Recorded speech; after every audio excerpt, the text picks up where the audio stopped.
أهلا بيكم. لو عاوز تشتري سيارة جديدة أو مستعملة، ربع نقل أو ملاكي، يبقى أنت في المكان الصحيح، لأن قناة عربيات بتقدم أكبر خدمة لبيع وشراء السيارات على الإنترنت. كل اللي عليك إنك تفعل زر الجرس وتشترك في القناة عشان يوصلك كل جديد. اللهم صل وسلم وزد وبارك على سيدنا محمد وعلى آله وصحبه أجمعين. السلام عليكم ورحمة الله تعالى وبركاته. أهلا بكم إخواننا الكرام، يا رب تكونوا بخير وصحة وسعادة إن شاء الله. مع حضراتكم هاني فرج من قناة عربيات. قبل ما نتكلم عن الموضوع اللي معانا النهاردة، لو حضرتك عندك عربية وعايز تبيعها من خلال القناة، كل اللي عليك هتتواصل معانا على رقم الواتساب الخاص بالقناة اللي هو 041-303591. ابعت لنا فيديو للعربية وكمان صور للعربية وجميع مواصفات العربية، وإن شاء الله هيتم عرض العربية على القناة، وربنا ييسر لكم الحال إن شاء الله ويتم بيع العربية من خلال القناة. وعلى فكرة الحمد لله بفضل الله طبعا أولا وأخيرا ناس كتير جدا اتباعت عربياتهم من خلال القناة.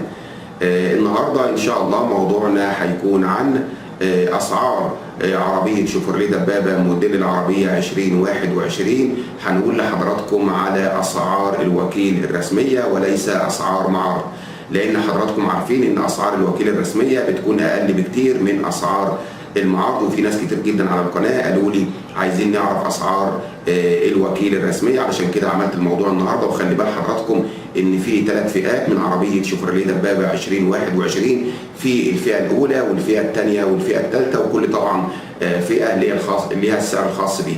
ولكن قبل ما نقول لحضراتكم على أسعار هذه العربيات، هنقول لحضراتكم بس على بعض المواصفات الأساسية الخاصة بالعربيات. يعني سعة الموتور بتاع العربية 2500 سي سي، قوة الموتور 79 حصان، أقصى سرعة للعربية 168 كيلو في الساعة. السرعات بتاعت العربية 5 سرعات، ونقل الحركة طبعا مانيوال، واستهلاك الوقود لكل 100 كيلو 18 لتر ونص، وبلد المنشأ أمريكا، وطبعا بلد التجميع بتتجمع في مصر. والطول الكلي للعربية 5 متر 330، والعرض الكلي للعربية متر 775، والارتفاع الكلي للعربية متر 690، وارتفاع العربية عن الأرض 190 سم، وقاعدة العجلات بتاعت العربية 3095، وحجم الشنطة 2000 لتر، وعدد المقاعد 2، ونوع الجر بتاع العربية أمامي، وعدد السلندرات بتاعت العربية 4 سلندر، وسعة خزان الوقود 76 لتر، وعزم النيوتين بتاع العربية 176. دي المواصفات الأساسية الموجودة في جميع عربيات شيفروليه دبابة 2021. ولكن الاختلاف بس في العربيات دي فيها تكييف، ودي فيها باور، ودي فيها شاشة وكاميرا، والكلام ده كله. يلا بينا على بركة الله نقول لحضراتكم على أسعار الوكيل الرسمية الخاصة بالعربيات. أول عربية معانا هي عربية شيفروليه دبابة موديل العربية 2021. العربية باور فقط بدون أي كماليات. العربية سعرها 283,700 جنيه. سعر العربية 283,700 جنيه، وزي ما قلت لحضراتكم دي العربية اللي فيها باور فقط. العربية الثانية أو الفئة الثانية من العربية هي عربية شيفروليه دبابة موديل العربية 2021 بنص كماليات، يعني فيها باور وفيها تكييف وكمان فيها شاشة. سعر العربية دي 313,250 جنيه.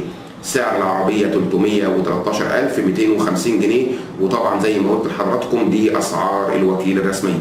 آخر عربية معانا وهي العربية فول اوبشن، يعني فيها جميع الكماليات، فيها تكييف وكمان فيها باور وكمان فيها شاشة وكمان فيها كاميرا خلفية، ودي سعرها 318,250 جنيه. سعر عربية شيفروليه دبابة موديل العربية 2021 العربية فول اوبشن، يعني فيها جميع الكماليات، سعرها 318,250 جنيه. دي كانت أسعار العربيات اللي هي شيفروليه دبابة 2021 من الوكيل الرسمي. ده كان موضوعنا النهارده. استنونا في أسعار جديدة ومواضيع جديدة على قناتكم على اليوتيوب قناة عربيات. لو عجب حضرتك الفيديو أو استفدت منه ما تبخلش علينا بلايك، وكمان تفعل زر الجرس علشان يجي لحضرتك كل الفيديوهات اللي بننزلها على القناة. والسلام عليكم ورحمة الله تعالى وبركاته.